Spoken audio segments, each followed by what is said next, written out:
American तो तब होंगे जब अमेरिका होगा। अब सब इंडियंस हैं, अब सारे सिटीजन को प्रिविलेज होगी। तुम अपने माँ बाप को क्यों भगवान की तरह मानते हो?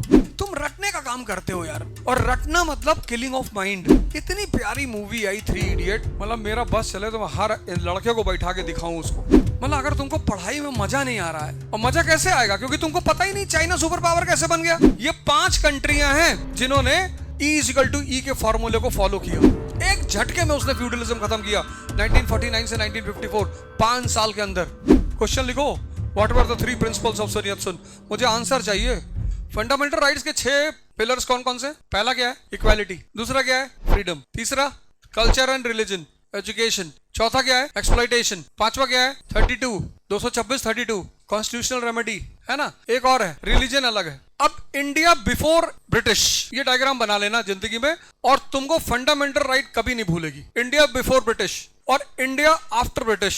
India before British is not a nation, राष्ट्र नहीं है। तो जब नेशन नहीं है तो सिटीजन कहां से होंगे भाई? अमेरिकन तो तब होंगे जब अमेरिका होगा, चाइनीज तो तब होंगे जब चाइना होगा। जब चाइना होगा ही नहीं तो चाइनीज कहां से होंगे? India is a nation. तो जब इंडिया नेशन बन गया तो इंडियंस नेशनल बन गए। अब जो यहां जो कानून बनेंगे वो जाति के हिसाब से बनेंगे, क्योंकि नेशन है ही नहीं, सिटीजन है ही नहीं। लेकिन यहां कानून किसके हिसाब से बनेंगे? सिटीजन के हिसाब से। अब सब इंडियंस हैं। यहां क्या था? फ्यूडलिज्म। फ्यूडलिज्म में सारी प्रिविलेज किसको है? नोबल और प्रीस्ट। यहां क्या है? नेशनलिज्म। अब सारे सिटीजन को प्रिविलेज होगी क्योंकि सब ने मिलकर नेशन बनाया है। इस फ्यूडलिज्म का जो स्ट्रक्चर है, इसको खत्म करने के लिए ऐड हुआ सिंपल। अब यहां कोई नोबल और प्रीस्ट डोमिनेंसी नहीं है। यहां तुम फ्यूडल लॉर्ड के सामने कुछ बोल नहीं सकते हो, सिर्फ माई बाप कहोगे, भगवान। वहां we the people of India solemnly resolve. इस देश का राजा कौन है? इस देश की जनता।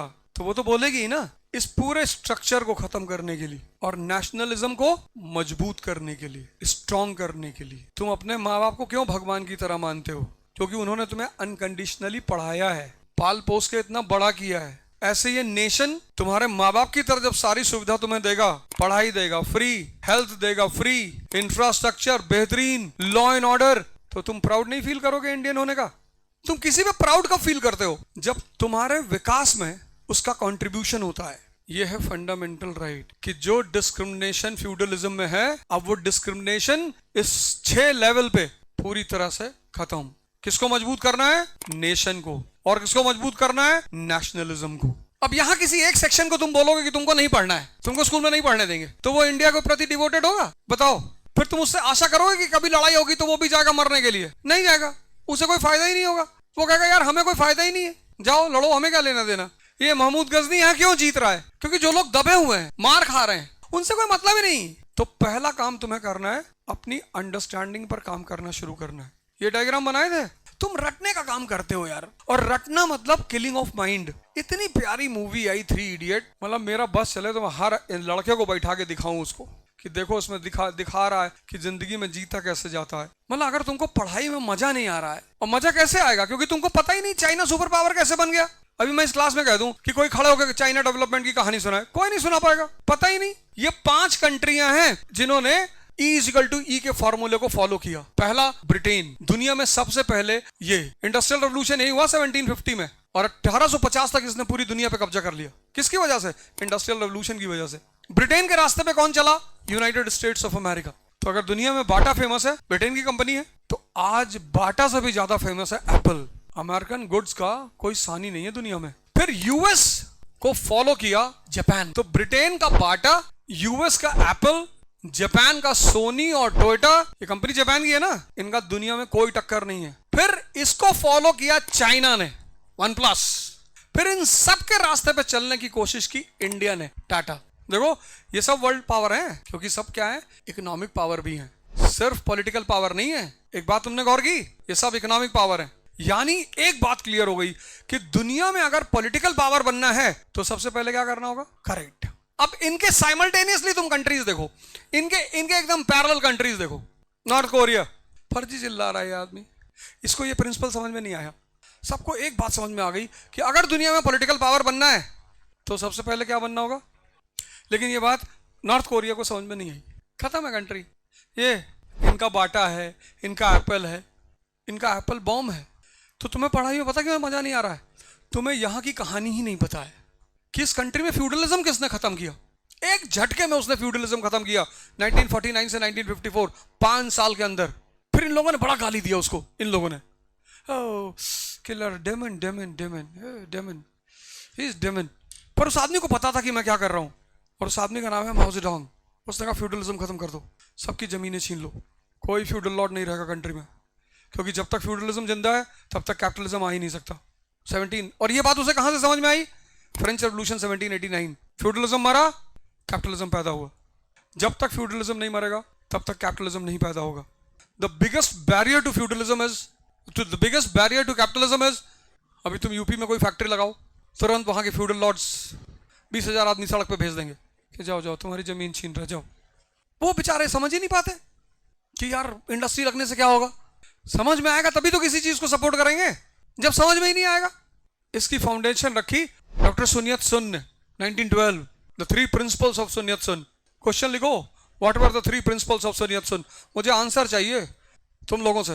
The 3 principles of doctor sun यत-sun।